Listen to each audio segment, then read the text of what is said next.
Hi friends, అందరికీ నమస్తే. ఈరోజు అయితే మేము ఉప్పల్లో ఉన్న నిమిషాంబిక అమ్మవారి టెంపుల్కి వెళ్ళామండి. అక్కడ మనం ఏది కోరుకుంటే అది 21 రోజులో కంపల్సరీ నెరవేరుద్దంట. అందుకని మేము వెళ్ళాము. నేను, మా కోడళ్ళు, మనవడు ఈరోజు మాత్రం టెంపుల్కి వెళ్ళాము. ఫుల్ క్రౌడ్ ఉందండి. శుక్రవారం, మంగళవారం బాగా జనాలు ఉంటారంట. చిలుకూరులాగా 16 రౌండ్లు తిరిగి అమ్మవారి చుట్టూ ఏదైనా ధ్వజస్తంభం దగ్గర కోరుకొని మళ్ళీ ఆ కోరిక తీరాక 108 సార్లు తిరగాలని చెప్పారు అక్కడ. మేమైతే అలాగే చేసామండి. అక్కడ నుంచి మళ్ళీ పక్కన గుడి పక్కన దీపాలు వెలిగించుకుంటున్నారు.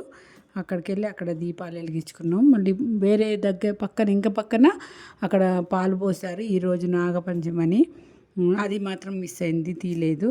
మీరెవరైనా ఈ చుట్టుపక్కల కానీ మీకేదైనా కోరుకుంటే కంపల్సరీ నెరవేరుద్దంట. మీరు కూడా వెళ్ళండి. ఈ నిమిషాంబిక అమ్మవారు చాలా చాలా చాలా పవర్ఫుల్ అంటండి. వెళ్ళి మీరు కూడా ఏదైనా కోరుకోండి. మేమైతే ఫస్ట్ టైం వెళ్ళాము. చూడాలి మళ్ళీ అమ్మవారు పిలిపించుకుంటుందో లేదా అనేది. ఓకేనా ఫ్రెండ్స్, మీరందరూ కూడా ఒక్కసారి చూసి అమ్మవారికి దండం పెట్టుకోండి. కంపల్సరీ మీరు కూడా వెళ్ళండి. వెళ్ళి ఏదైనా కోరుకుంటే తీరుద్దంటండి.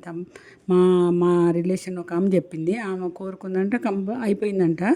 అందుకని మేము కూడా అలాగే వెళ్ళామన్నమాట. ఓకేనా ఫ్రెండ్స్, నా వీడియో నచ్చితే లైక్ చేయండి, షేర్ చేయండి, సబ్స్క్రైబ్ చేయండి. Bye friends.